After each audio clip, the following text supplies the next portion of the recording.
take this discussion a bit more further, we're now joined by Consumer Goods Council Food Safety and Sustainability Initiative Executive, Matlou Setati, and she joins us now via our video link. Matlou, thank you so much for your time this evening here in SABC News. Now, you're encouraging consumers to, go a step further and, of course, continue to check their foods before buying or even consuming them. How important is this? Thank you so much for having us in the studio. And as the Consumer Goods Council of South Africa, indeed, we reiterate the message that food safety is everyone's responsibility. It starts with us. And what we are saying is that we are calling on all the consumers to check a dieting. That's the campaign that we have launched.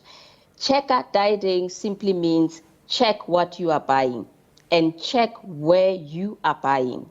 So those are the critical aspects of the campaign, because our lives depend on what we purchase, wherever we purchase it.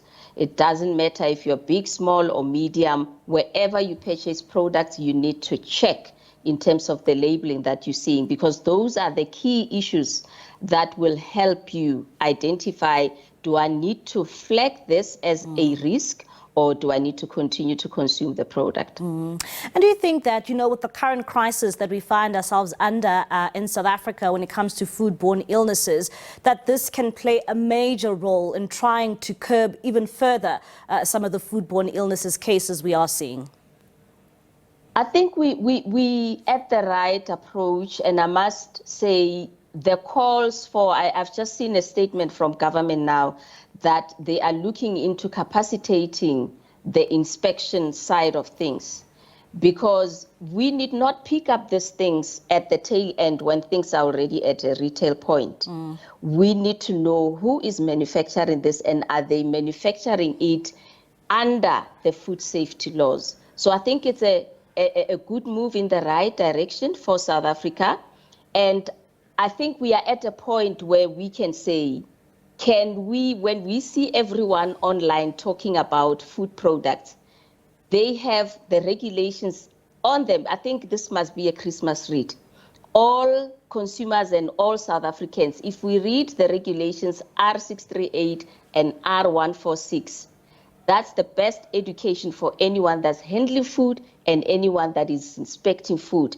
Because I find that the messaging that we take out there it gets to confuse people. So let's get to a point where everyone reads, what is this law saying? Because for products that we find in the field, sometimes they're carrying a best before date, but they're not carrying an expiry date. But the default date marking that we go to would be expiry. And that's what I think gets everyone into a panic in terms of where are we in terms of all of these food products that we find around the country. Matlou, something that has come out when, of course, going to these puzzle shops, when reporters are conducting these interviews, is, of course, the community saying that some food products, the expiry dates have been changed. So how then consumers can be educated, to be able to pick up on such things? How will they know if these products are legit, if, important dates like expiry dates have been changed on the products? The law is very clear for every one of us that we abide by. You shall not tamper with any date marking, because that's the key information that the consumer uses. If you tamper with that, and if you do not put it on, that is the first sign that you need not buy that, because by law, that needs to be reported to the close by municipality. And we also have an app where you can report the data. We'll send it to law enforcement so that they can do what they are mandated to do. So immediately, that is the first telltale sign to say, this product does not have a label. This product does not have the date marking if it has a label, and the label has been tampered with. It's a no-go area. You need to start cautioning what have they done to the product. There are also counterfeit products, at various stores and spaza shops.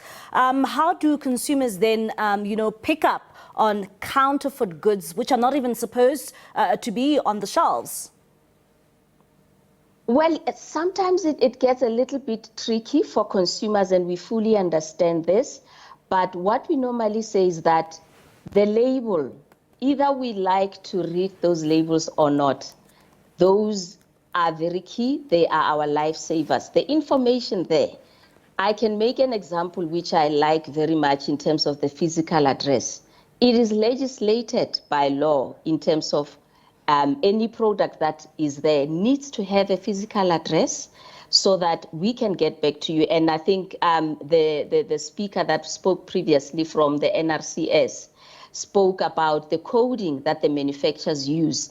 Unfortunately, those are codings that people might not know of, but they are telltale signs. And let me bring it back to the can situation, the can pilchards that we found in the system.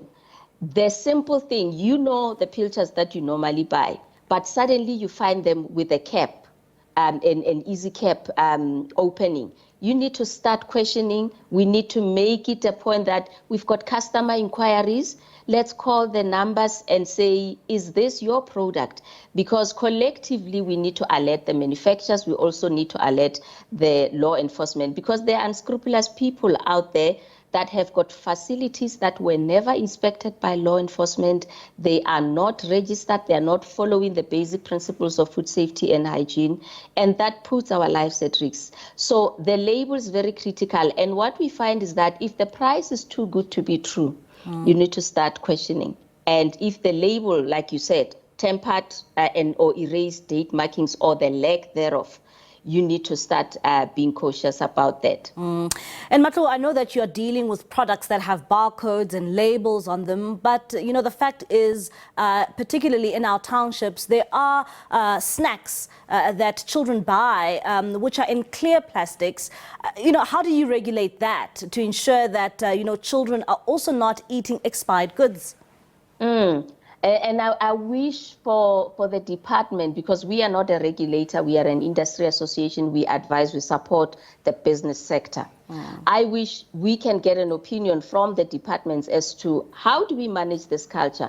In most of the regulations, some of them, they would say the seller must put a board in front of the product that they are selling. That would stipulate all the information that you would normally find on a pack. So, because what we find out with the snacks that we so love, everyone in South Africa, we know that they do not carry a label. So, but the regulation says each product must carry a label. So those are the things that, as culturally as South Africa, we need to get to grasp with them and understand how do we move forward, because the information that you need to look at to make a decision as a consumer, it is no longer there. So how do you assure that I'm consuming the right thing without the label? All right, Matlou, thank you so much for your time. That is Matlou Setati. She is the executive at Consumer Goods Council for Food Safety and Sustainability Initiative.